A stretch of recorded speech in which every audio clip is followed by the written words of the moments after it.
I'm E.G. Marshall.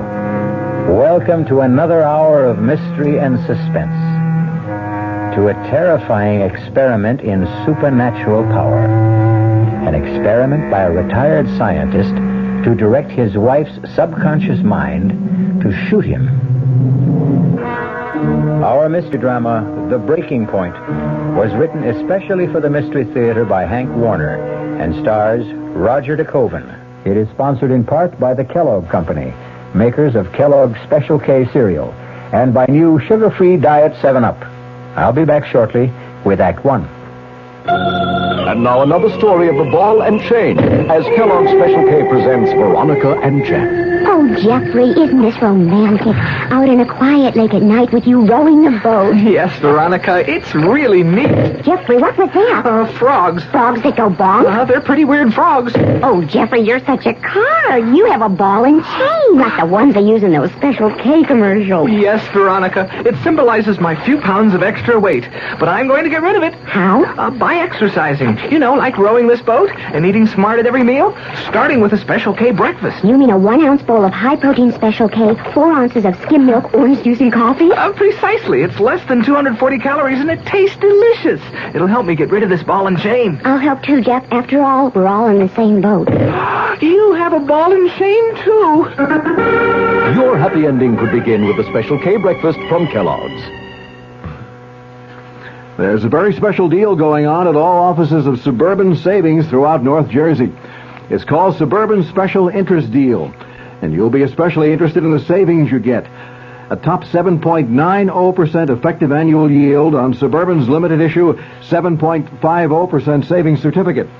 And Suburban guarantees it from 4 to 10 years, minimum deposit $2,500. Early withdrawal prior to maturity is subject to a substantial penalty. Suburban compounds interest continuously from day of deposit, paid quarterly.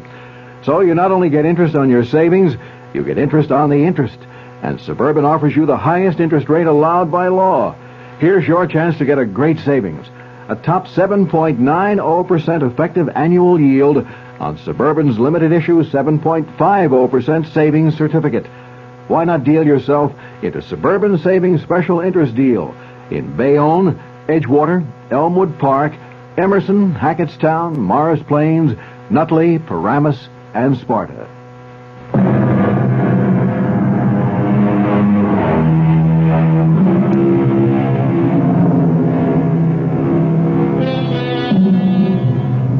Come, ride with me in this ambulance, speeding through the midnight fog, across the Golden Gate Bridge to St. Francis Hospital in downtown San Francisco. As the trauma emergency team tries with plasma and oxygen to keep critically wounded Professor William Baker alive. The driver and the 2 doctors know that the patient must get to the operating room in minutes. Now, quickly, up this hospital corridor, as the patient is wheeled into the operating room, stand outside the door and listen as they try to save him. And maybe you'll learn what Professor Baker tried to learn about the dark mystery of life and death. Scalpel. Flap. The patient's failing, Doctor. Blood pressure. 62/40. Adrenaline. I can hear them trying to save me, but I'm going to die. And I want you to know that I'm dying, all because I made my wife murder me. Yes, I am dying because I conducted an experiment to influence my wife's subconscious mind to the point where she was going to murder me.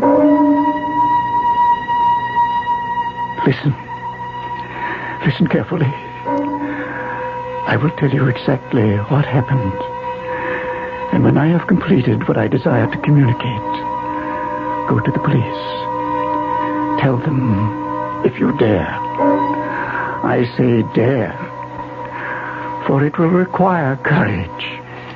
It began this afternoon when Dr. Philip Simpson, the brilliant young brain surgeon, drove up in his station wagon from Palo Alto to address the San Francisco Medical Society and spend the night with us at the cottage Helen, my wife, and I had rented in the wooded hillside just across the Golden Gate Bridge, overlooking the ocean.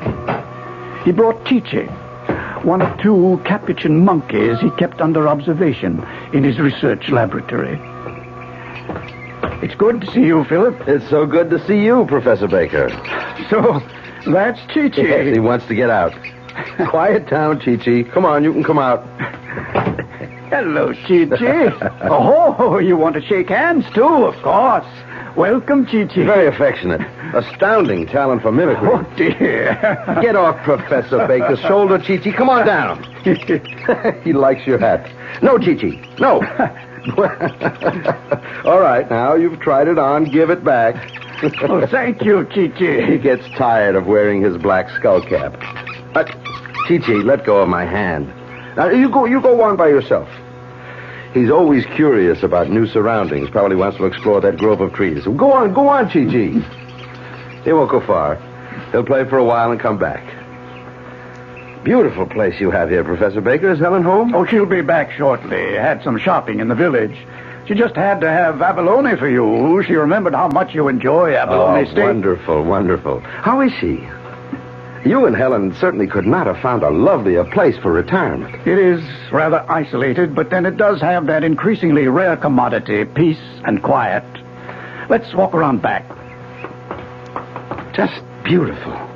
This view. How about a cocktail? Well, why don't we wait for Helen? Well, she ought to be back any minute. We usually have our evening cocktail in the study. Gets foggy on the patio towards sundown. What about Chi-Chi? Oh, he'll be all right. He'll open the patio door if it's left unlocked. Gets hysterical if he thinks he's been locked up. Still like dry Manhattans? Perfect. Did you tell Helen that you had asked me to bring Chi-Chi? I intended to. Slipped my mind.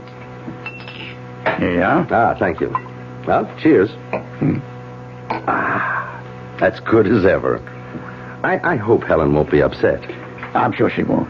I rather think she'll be intrigued with the idea of having Chi-Chi here for our experiments. What, you mean she's working with you on the research? Oh, yes. She's very cooperative. Finds it lots of fun. Well, that is interesting. Is she as intrigued as you seem to be with psychic studies? Well, frankly, I don't believe so. She's been very cooperative, but I don't think she really approves. Oh? Well, sometimes I question the wisdom of having married at my age. Oh, come on now. I remind you, Philip, Helen is 20 years younger. I sometimes have the feeling she feels trapped, misses the activities of faculty wives she so enjoyed in the years before my retirement. Perhaps we'd had children. Philip, Helen should have married you when you were both graduate students. Well, there's nothing happened between you. No, Philip, not yet, but... Well, don't tell me that you, Professor Baker, an eminent physicist for 40 years, with worldwide reputation for scientific integrity, has succumbed to clairvoyance? And you, Philip? Do you have irrefutable proof that clairvoyance does not ever exist? Can you issue an assurance that something will not happen? Well, that's Helen now. Oh. Philip! Philip! Hello, Helen. As I look back now to that moment when Dr. Simpson and I waited for Helen to come into the house, I fully realize that the quick flush that passed over his tense face meant the one thing I had been blind to, that he was still in love with her. Helen entered the room with packages in her arms. She threw them on the sofa, rushed towards him, her face glowing with pleasure, embraced him and kissed his cheek, hugged him. Oh, Philip, it's so good to see you. Good to see you. Oh, let me look at you. Oh, it's so good to see you. Neither one of them saw Chi-Chi open the door from the garden, come into the room, climb a table, and spring onto her shoulder, its furry paws around her neck. Chi-Chi! Come down, Chi-Chi. Let go of her. Now, come down. There, now stay down. It's a monkey. Oh, I couldn't couldn't imagine what. Oh, all I saw and felt were hairy paws. It's all right, Chi-Chi. Oh. It's all right. Now, just be quiet. I'm so sorry he scared you, Helen. He was trying to be affectionate. Yeah, well, I sure can do with a drink. Here you are, dear. Thank you. He is cute, but why the black skull cap? Well, you might say aesthetic reasons. Aesthetic? Or cosmetic. Philip doesn't like his little wards running around in public with their brains exposed. Brains exposed? Yes, that's right, Helen. The skull cap covers Chi-Chi's plastic skull. Now, I'll show you. There you are. Well, you can see its brain. It's positively fascinating. It's almost unbelievable. Oh, Philip, it's brilliant. It's absolutely brilliant surgery. Wait a minute, Helen. I'm just carrying on what was begun in 1948 at the Naval Medical Research Institute in Bethesda, Maryland. Really? I had no idea such surgery was possible that far back. Helen, my dear, there's a big gap in your knowledge of surgery. The ancient Egyptians operated on cranial bone. That's correct. Look here, Helen. Surgeons in a series of 4 operations removed cranial bone from the shaved head. And when the skull healed, fitted the metal ring around the edge of the skull, sealing the joint with rosin and wax. The clear plastic skull is held in place by these 6 steel bolts. Marvelous. Simply marvelous. Oh, it's practically routine now. Well, why was it done, Philip? Well, to study through the plastic skull, as I'm still studying, the flow of blood when the monkeys are in an induced state of shock, or under the influence of anesthesia or drugs like adrenaline, histamine, and, of course, reactions to cold, hunger, diet, fear, tension, and so forth. Incidentally, I'm leaving Chi-Chi here for a while. Here? Oh, I'm sorry, Helen. I simply forgot to tell you. Yes, but why? I mean, why is it being left here? What Philip is too polite to say, my dear, is that he's loaning Chi-Chi to me for extrasensory and paranormal experiments, to make my own observations.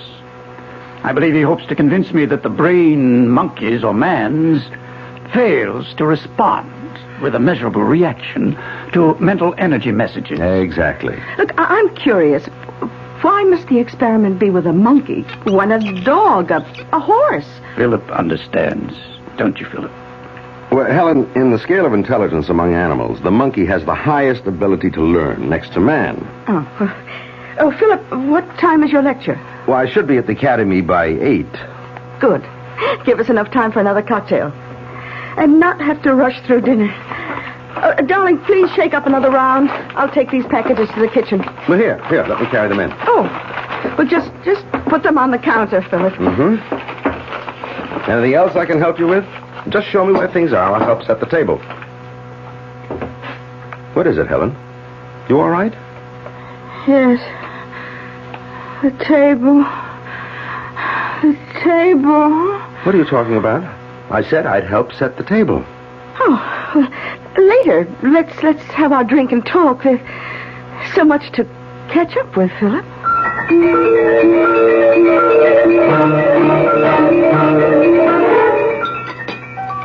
More coffee, Philip? Yes, please. Oh, have some more of the strawberries, Philip. And ice cream. Well, just a little. Helen, what you've been telling me is hardly believable. Well, there's no room for disbelief, Philip. There's evidence. Evidence? Yes. I'll get the drawings. Excuse me. Be right back. They're in the study. I don't like it, Helen. Do you have these dizzy spells often? Well, they've been more frequent recently. Well, you should stop participating in such experiments. I'll talk to William. Oh, please don't. Please. Here we are. Philip, look at these rough line drawings. Do they suggest recognizable objects? Well, this might be an apple, I guess. This, suggests a knife.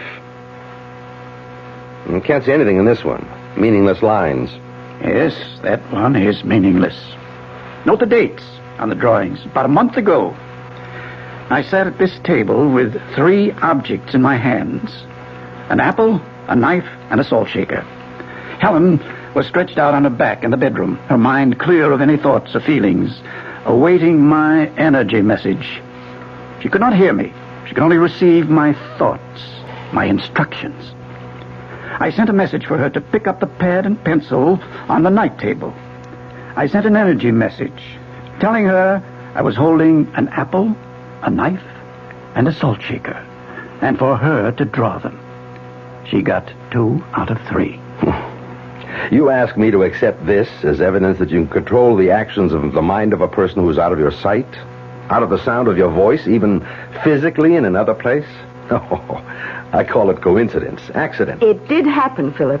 In many other experiments we did together. It took me months of training to achieve a state of receptivity. Well, that's all very interesting, but I'd better soon be on my way to the academy. I can see you're still skeptical. Can you spare 3 more minutes for another, as you say, interesting experiment now? Right here with Helen? With Helen? I'd rather not. I don't mind, Philip. All right, very well. Thank you, Helen. Lie down in the bedroom. I'll give you 2 minutes to achieve receptivity. I will repeat once more, Helen. Come back. Pick up the coffee pot and pour the coffee right on your fine lace tablecloth. You're not going to let her... No, this gong will stop her. More coffee, Philip? Well, I really should be going. Oh, yes, before the bridge traffic gets heavy. Here, I'll help you carry these things to the kitchen. He followed her into the kitchen, carrying a tray. The brilliant Dr. Simpson had been puzzled. Are you all right? He had asked her. Dr. Simpson, who recognized only the physical laws of matter, had asked, are you all right? But she wasn't all right. Dr. Simpson didn't know then what the trouble was.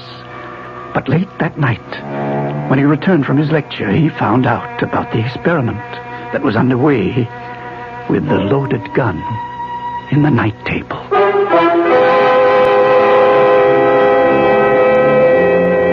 I'll be back shortly with Act 2.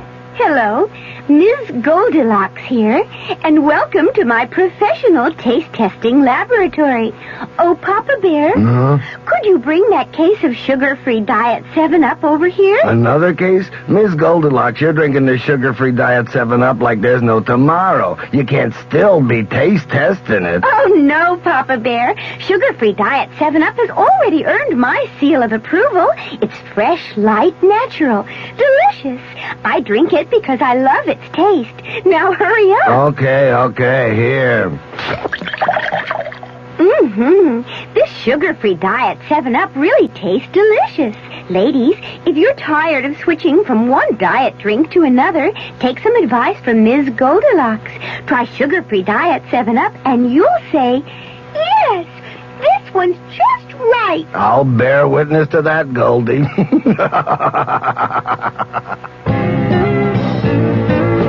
Hey, Mom, what's for dinner? Hey, Mom, what you got? What's for dinner? Your ShopRite is featuring ShopRite or Shenandoah brand Grade A Rock Cornish hens. A real family treat at just 47 cents a pound. What's for breakfast? Listen to these ShopRite values. ShopRite Grade A large eggs, 59 cents a dozen. ShopRite sliced bacon, 1 pound package, 79 cents. ShopRite Grade AA butter, 1 pound brick, 69 cents. Crown Top white bread, 22-ounce loaves, 3 for $1. Save on every meal at ShopRite. She loves the family. She wants the best. She does all that she can do. She lets ShopRite do the rest. Hey, Ma, what's for dinner? ShopRite has the answer. WOR New York, your Mystery Theater station.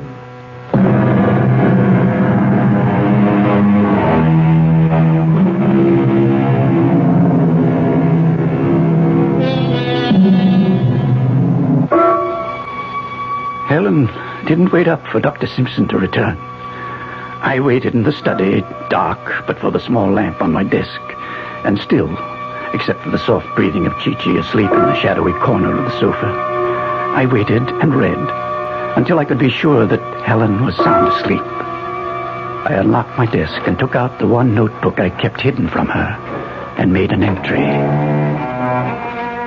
The experiment is beginning to show results.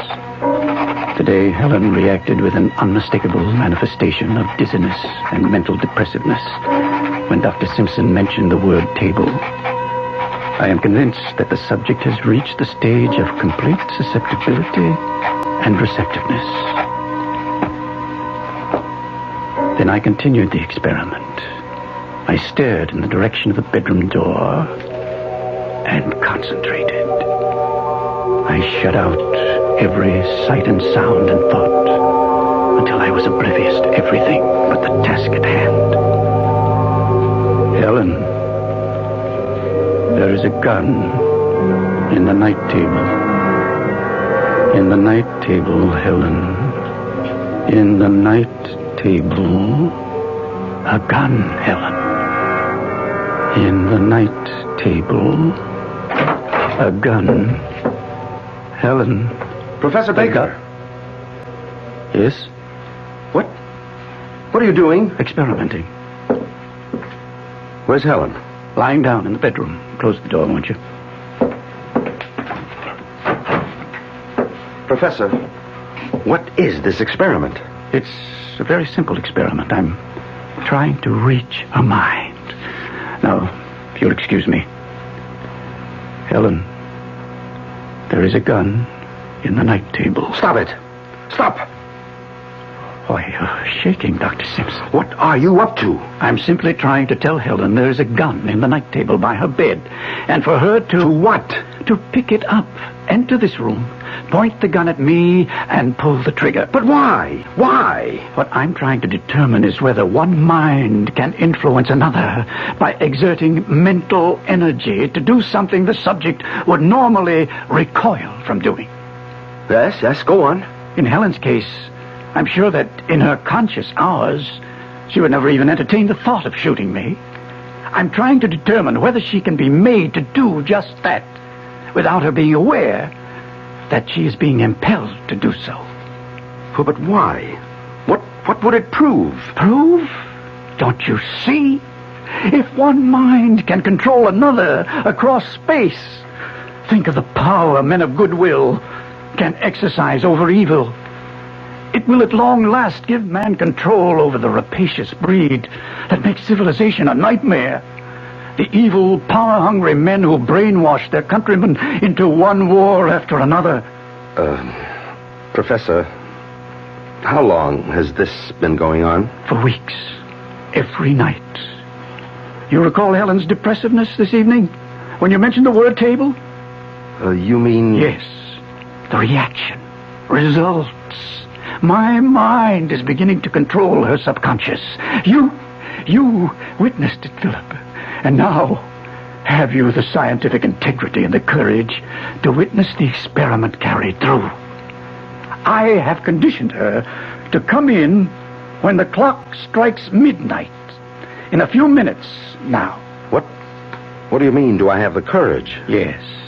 To stand by and not interfere when or if she's about to pull the trigger to kill me. You mean the gun is loaded? Of course it is. But why not blank bullets? The experiment must be carried out with all factors of reality to eliminate all possibility of interference from her extrasensory perception. I don't understand. Don't you see? Her extrasensory perception could signal her subconscious mind that the gun is harmless, and the experiment would prove nothing. Professor Baker, I simply cannot understand how a man like you, who's devoted 40 years to the science of physics, can suddenly, on retirement from scholastic life, devote all his time to such elusive matters as parapsychology, mental telepathy, clairvoyance, fantastic nonsense. You sound very dogmatic for a man of science, Dr. Simpson. With all due respect to your sincerity and your experiments, Professor Baker, the vast array of scientific knowledge still supports the theory that human behavior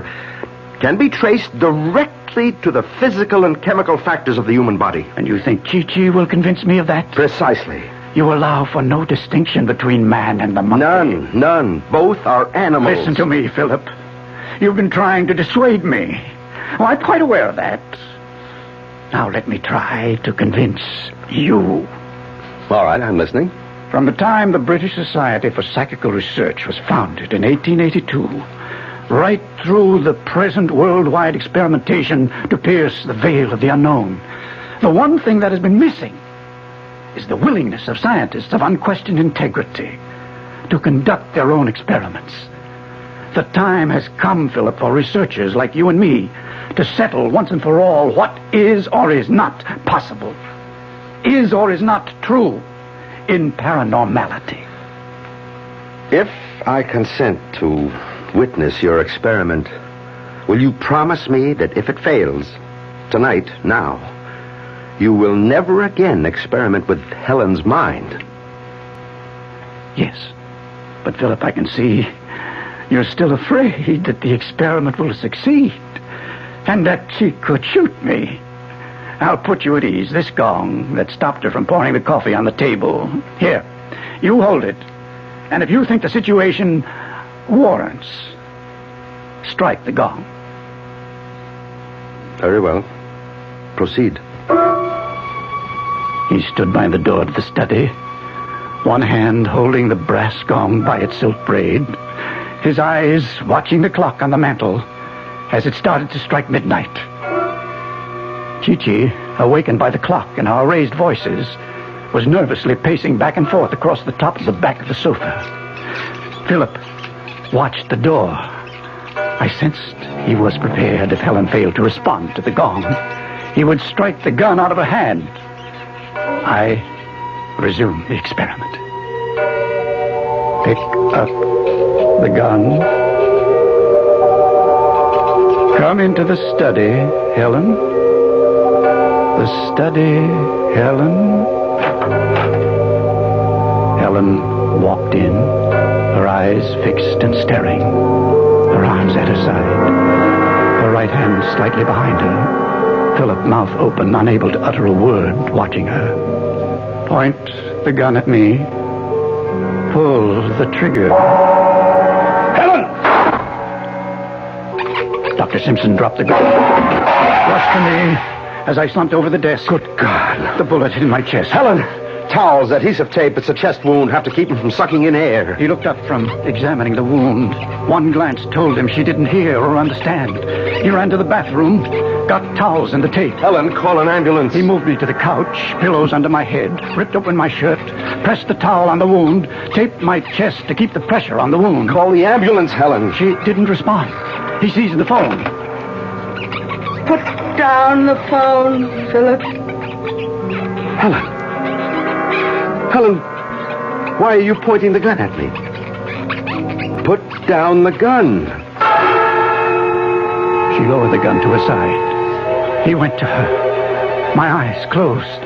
I struggled against the blackness flooding my mind. I struggled as the blood trickled from my wound to listen. Helen, don't you hear me? Answer me. Answer me! Why did you slap me, Philip? Helen, do you know what you've done? Well, what have I done? You've shot him. Who? Your husband, Professor Baker. We've got to call an ambulance, Helen. His pulse is... Will he live? The ambulance, Helen. He won't live, will he? I can see it in your face, Philip. He won't live. He'll die if he doesn't get to the operating room. I want him to die. What did you say? I want him to die.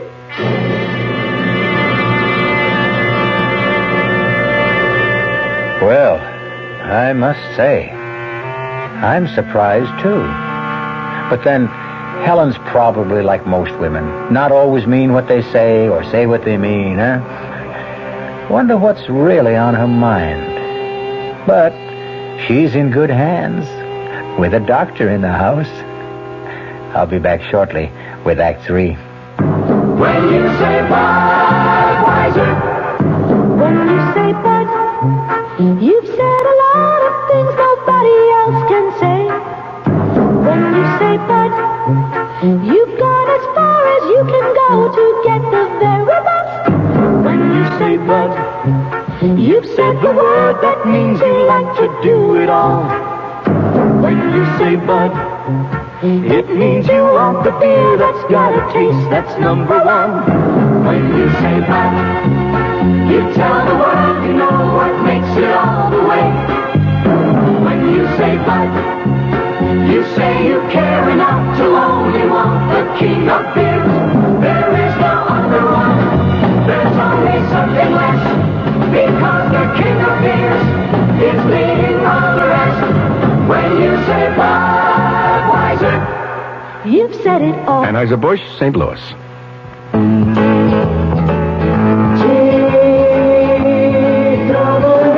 People who fly a lot get to know the difference between one airline and another. And it's these frequent flyers who tell us they're more comfortable flying on TWA. What is comfort on an airplane? It's coach on our wide-body 1011, where all seats are 2 across. It's 1011 first class, where seats swivel around so you can talk or have dinner with friends.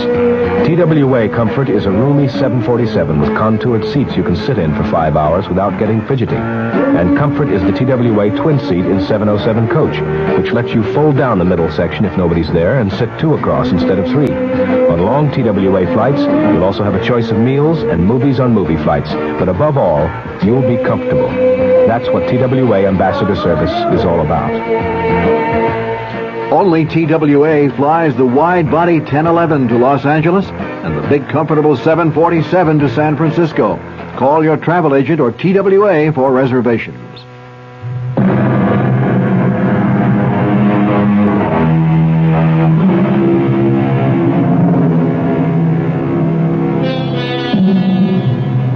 Well, it does seem we left both Helen and Dr. Simpson in a state of shock.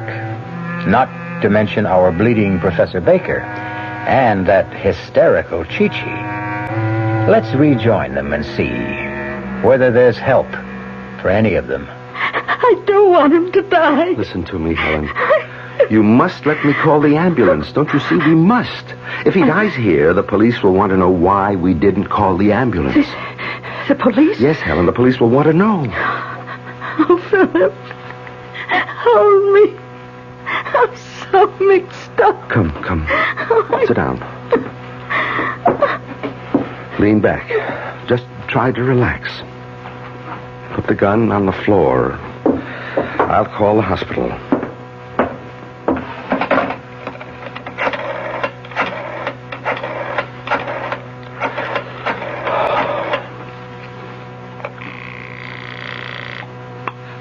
St. Francis Hospital. This is Dr. Philip Simpson. Yes, doctor.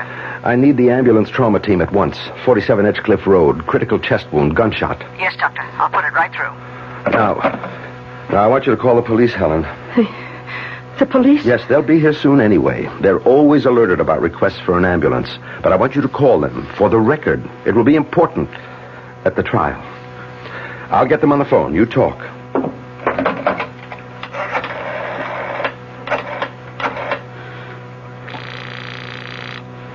Police emergency, Sergeant Peters. Oh, this is Mrs. William Baker, 47 Edgecliff Road.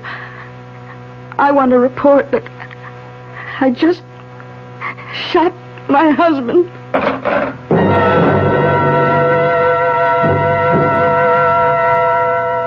What will I tell them when they get here, Philip? You don't have to answer any questions tonight. I'll have the law firm of Kendall Prentice represent you. They're specialists in forensic medicine.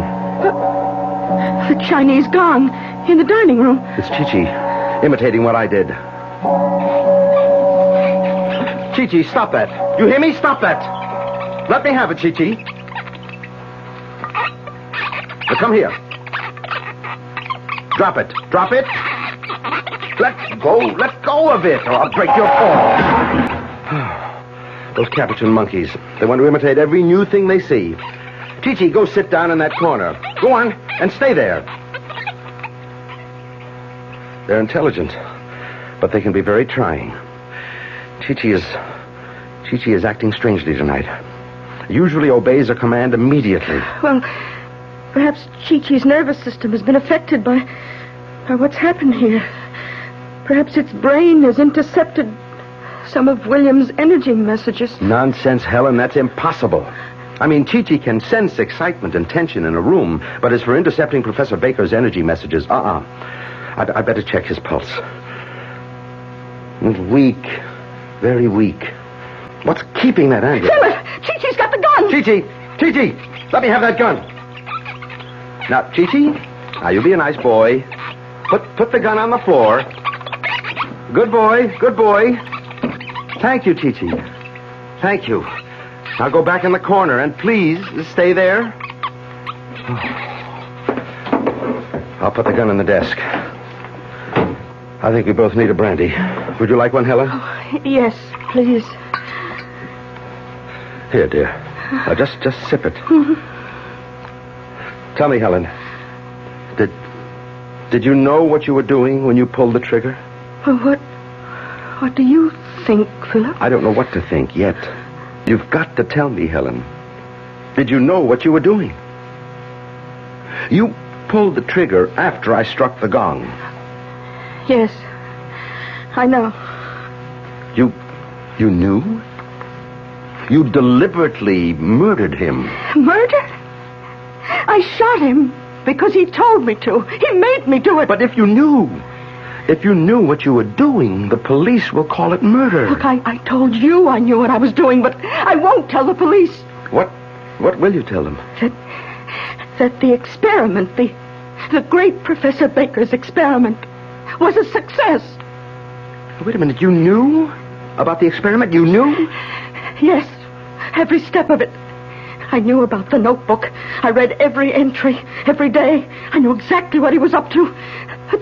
The police will read the notebook and they'll understand. They'll understand.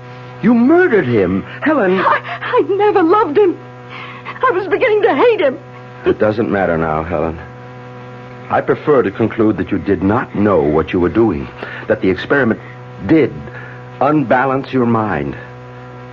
I think the district attorney will accept that. Accept what, Philip? That when you pulled that trigger, it was insanity. Oh, no, I won't be declared insane. No. Look, I'll show them the notebook. They'll understand. They'll read it in his own handwriting. How night after night while I was asleep, he tried to make me shoot him. They'll understand. Unless you tell them differently. Unless you tell them I murdered him. Helen, please listen to me. Try to understand what I'm telling you. The police will never believe that Professor Baker's experiment was a success. They'll call in scientists to testify that no such thing is possible. They'll suspect that you used your knowledge of the experiment to kill your husband. Yes, but you were a witness. You can verify what happened. Yes, but... You tell them that I murdered him? No, Helen. The only honest opinion I can give them is that your mind snapped. That day by day, the knowledge of your husband's secret experiment preyed on your mind. And you became convinced, in a moment of temporary insanity, that he really wanted you to kill him. Will they believe that? I hope the jury will. Oh, help me, Philip. You must help me. I'm so tired. I'm so mixed up.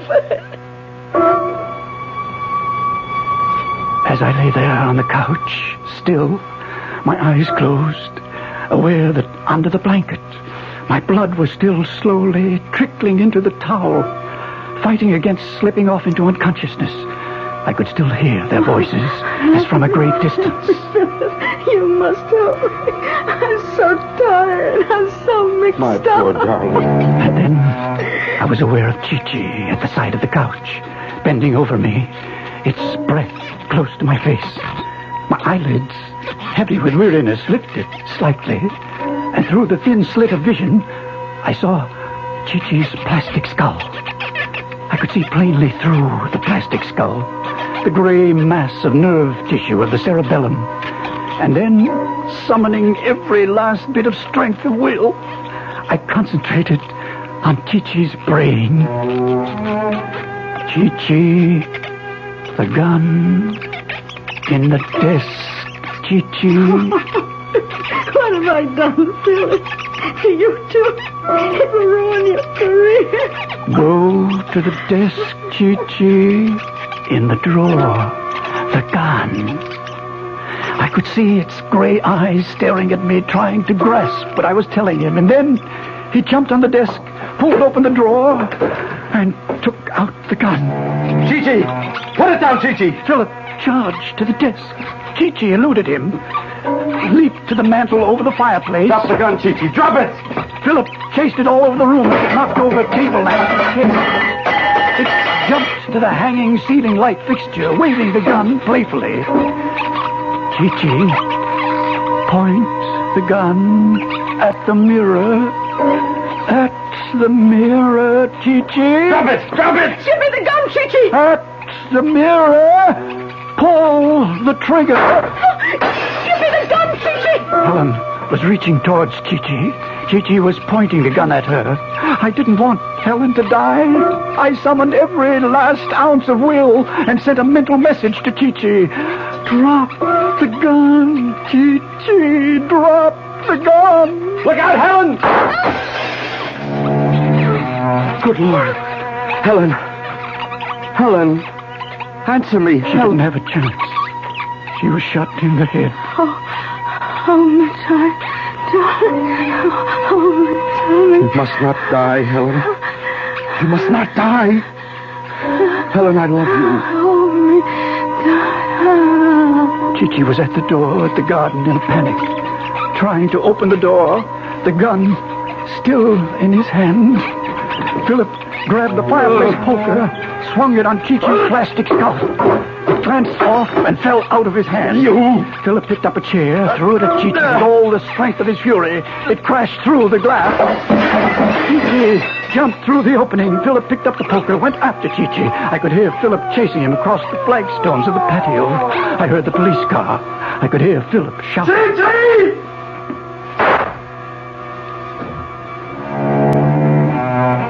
Then all was still, deathly still.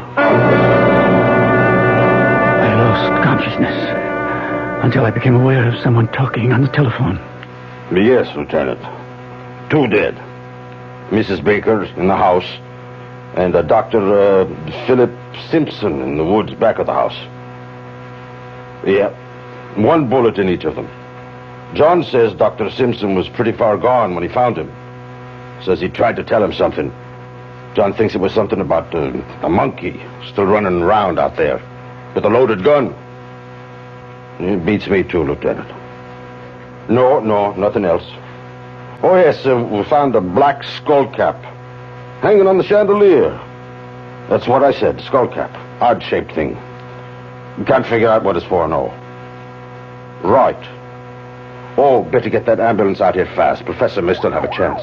Here it comes now, Lieutenant.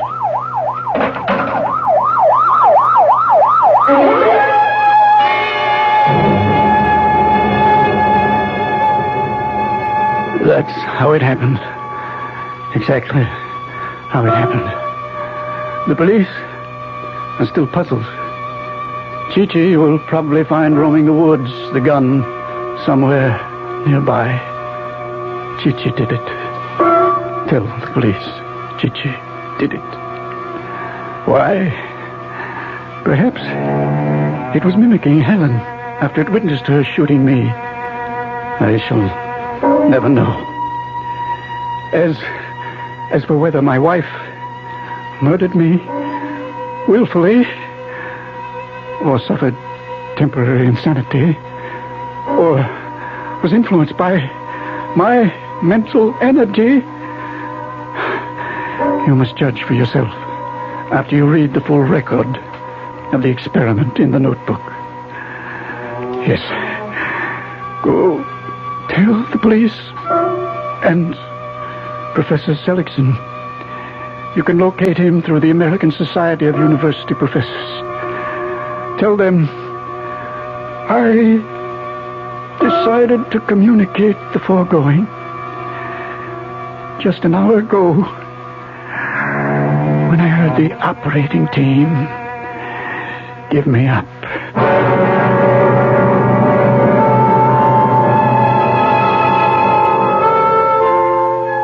And they say dead men tell no tales. Talking about the brain, though, let me give you men a tip. If your wife is trying to talk you to death, don't worry. Master the secret of mind over chatter. But seriously, a guy I know didn't even answer his wife. She threatened to divorce him because he was unsociable. So he hit her over the head with a mashie, told the jury he wanted to be clubby. I'll be back shortly. Amco Transmissions, may we help you? I hope so. My frisky Ford is making funny noises. Oh, like what? Like this. Hey, that's great. You mean everything's okay? No, I was admiring your car sounds. As for your Ford, ma'am, well, I'd have to look at it to tell you exactly what's wrong. But I can say of the 3 million automatic transmissions Amco serviced, over 900,000 of them were Fords. You can cure my buzzes? Oh, you bet. We've gotten stranger sounds than that out of Ford, Torino, and the Maverick, and the Mustang, and the Pinto, and the LTD. Rest assured, we'll get rid of your buzzes. Oh, terrific. I'll zoom. Excuse me. Right down. Nobody knows your automatic transmission better than Amco. AA MCO. There are over 500 AMCO centers coast to coast. Consult your yellow pages for the AMCO center near you. AA MCO AMCO. Our cast included Roger DeKoven, Bryna Rayburn, and Nat Polen. The entire production was under the direction of Hyman Brown. Radio Mystery Theater was sponsored in part by Anheuser-Busch Incorporated, brewers of Budweiser. This is E.G. Marshall inviting you to return to our Mystery Theater for another adventure in the macabre. Until next time, pleasant dreams.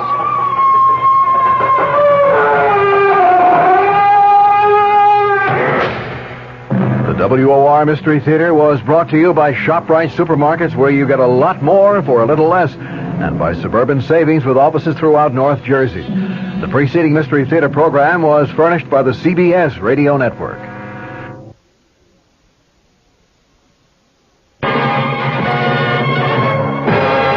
I'm Fulton Lewis in the Mutual Broadcasting System studios in Washington, D.C. Now, my commentary. The staff of the Senate Watergate Committee says that the weight of the evidence before it tends to establish that former Attorney General John Mitchell did approve the plans that led to the original Watergate break-in. Convicted Watergate conspirator G. Gordon Liddy is alleged to have used large sums of money provided by the Committee for Re-election of the President to finance that break-in and the wiretapping at the Democratic National Committee headquarters in the Watergate Hotel and office complex here in Washington. A draft report of the Watergate staff's conclusions also said that available facts can only support the conclusion that payments made to the Watergate defendants by White House aides were intended only to keep them silent as to the involvement of other persons in the Watergate break-in or other activities embarrassing to the White House. All those conclusions were made available by a source close to the committee who emphasized that they are based on a rough draft prepared mainly by Watergate Committee Counsel Samuel Dash and do not represent any final conclusions that the 7 senators on the panel may eventually draw. The draft report states, the committee finds that the weight of the evidence tends to establish that former Attorney General John Mitchell did approve the Liddy intelligence plan with a $250,000 budget in Key Biscayne on March 30th of 1972.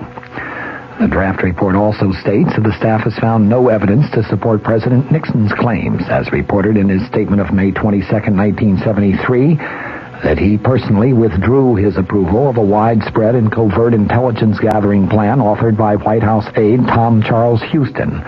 But the staff report said that the Houston plan, which called for the creation of an interagency domestic intelligence unit authorized to commit break-ins and even open private mail and plant listening devices, was never, according to the committee records, never implemented.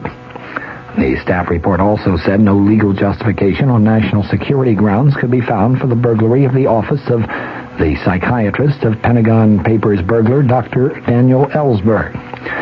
The draft report said the staff finds it difficult to accept the claim of former White House domestic advisor John Ehrlichman that the Ellsberg break-in was not carried out without his express knowledge and authorization. The 170-page draft report will be discussed by the 7 Watergate senators in an executive session on Thursday morning. The public issuance of that report today by the staff member, though, I think confirms the worst suspicions about the Senate Watergate Committee It is outrageous, to say the least, that a group of staff members of any Senate committee could issue such damaging statements about anyone, in effect indictments. That, of course, is the job of the judicial branch of government, where a person who is accused can confront and cross-examine his accusers. White House lawyer James St. Clair formally informed U.S. District Court Judge John Sirica today that President Nixon will turn over no more Watergate tapes, and Special Prosecutor Leon Jaworski said that he would continue the court fight to get those tapes. Judge Sirica himself issued a statement after a meeting in his chambers saying that he would meet with the lawyers in the case on Friday to map out the impending court battle. St. Clair announced at the White House yesterday that attempts at working out a compromise over Jaworski's subpoena for tapes and documents covering some 64 White House conversations had been terminated, and that the president would fight the case all the way to the Supreme Court if need be. The chief counsel for the House impeachment inquiry said today that the White House has definitely not given the House Judiciary Committee the full Watergate story, and that he will recommend issuing additional subpoenas to obtain further evidence. Counsel John Doerr made the statement when he was asked at a news conference about that statement of yesterday by St. Clair that, quote, as far as Watergate is concerned, the president has concluded that that full story is now out. St. Clair had also announced the president's decision to give no more Watergate tapes or documents to the Judiciary Committee. Committee Chairman Peter Rodino said that the panel will take the president's refusal to supply additional material under consideration. Possibly next week will address itself to the issuance of a subpoena. Michigan Republican Representative Edward Hutchinson, the senior Republican on the committee, said that he remains opposed to any further subpoena. Hutchinson declared, "I just don't think a subpoena is enforceable." He voted against issuing a subpoena last month. The subpoena, however, was approved by a vote of 34-3 by the panel. Hutchinson today added, "Whatever we get, I think we're going to have to get through negotiation and through discussion, not through subpoena." In another Watergate-related development, the White House did acknowledge today that there might be periods of silence in some of the Watergate tapes that were transcribed and edited for the Judiciary Committee, but it said all the words which could be heard are reflected in the transcripts. In the meantime, a Jesuit priest who serves on the White House staff said today that suggestions that President Nixon's Watergate tapes disclose a degree of immorality are, in his words, erroneous, unjust, and contain elements of hypocrisy. Dr. John McLaughlin made his comments at a news conference that was arranged by the White House in an apparent attempt to counter rising criticism resulting from the recently released transcripts of those White House conversations. Yesterday, as you recall, Senate Republican leader Hugh Scott of Pennsylvania said that those transcripts reveal, in Scott's words, a deplorable, shabby, disgusting, and immoral performance by each of those who participated in the discussions. A cross-section of religious leaders and ethics specialists said that the edited conversations reflect a contempt for fairness and truth. McLaughlin said that his comments were not aimed directly at Senator Scott, whom he described as a venerable and revered figure in American politics, but he said to criticize the president on moral grounds is unjust and politically erroneous because he contended the president's role in seeking world peace shows that he is a man of great moral leadership. Father McLaughlin said today the president is not a god living on Mount Olympus. He is a human being with human imperfections like you and like me. The profanity that was deleted from the transcripts of the president's conversations, he said, should be viewed as a form of emotional drainage, a form of therapy, a form of release. McLaughlin joined the White House staff as a speechwriter back in 1971, and now as a special deputy assistant who describes himself as an advisor, a fact finder, and a presidential spokesman. Question about the president's consideration of the payment of hush money to Watergate defendants. McLaughlin today said the transcripts show that the president never authorized any such payments, but he said the president's discussion of the matter with since-fired White House counsel John Dean was part of a chief executive's right to reasonably entertain all options in considering problems. Father McLaughlin said that he agreed that the presidency has been enfeebled by the continuing controversy over Watergate, but he added, quote, I cannot contemplate any set of circumstances where President Nixon would resign. He said he opposed the original release of the Watergate tapes to the grand juries because he knew it would lead to continuing demands for access to private presidential files. Father McLaughlin today said it's like losing your virginity. The next time is a little easier. William E. Simon was sworn in today as the nation's new Secretary of the Treasury. He promptly called for a new political will in the fight against the nation's soaring inflation rate. The former New York bonds trader said inflation will be his number one problem and project, and he urged the cooperation of the administration and the Congress in helping to solve inflation. President Nixon joked that Simon evidently was practicing productivity in his own personal life, a reference to the fact that 6 of the 7 Simon children sat in the front row during the swearing-in ceremony. Simon has said he believes the answer to the nation's inflation problem is increased productivity, combined with restrained government spending and other moderate monetary and fiscal policies. The White House, whose casual press release type announcement of Simon's nomination 3 weeks ago raised some eyebrows, pulled out all the stops for today's ceremony in the White House East Room, which included music by the Marine Band. Up on Capitol Hill, meanwhile, 7 full months after the energy crush started, the Senate finally started opening debate on legislation to reduce the fuel shortage without addressing the problems of rising petroleum prices. The bill under consideration is a modified version of one vetoed on March 6 by the President, who objected to a provision in it rolling back crude oil prices. The Senate then refused to override the presidential veto. The current bill is chiefly sponsored by Senator Henry Jackson, the Washington Democrat, chairman of the Senate Interior Committee. It would give the new Federal Energy Administration power to implement conservation programs subject to a veto by either house of the Congress. The FEA also would have authority to set up a standby program for rationing gasoline and other petroleum products subject to the same veto provision. The FEA was created under a bill that was signed just yesterday by the President.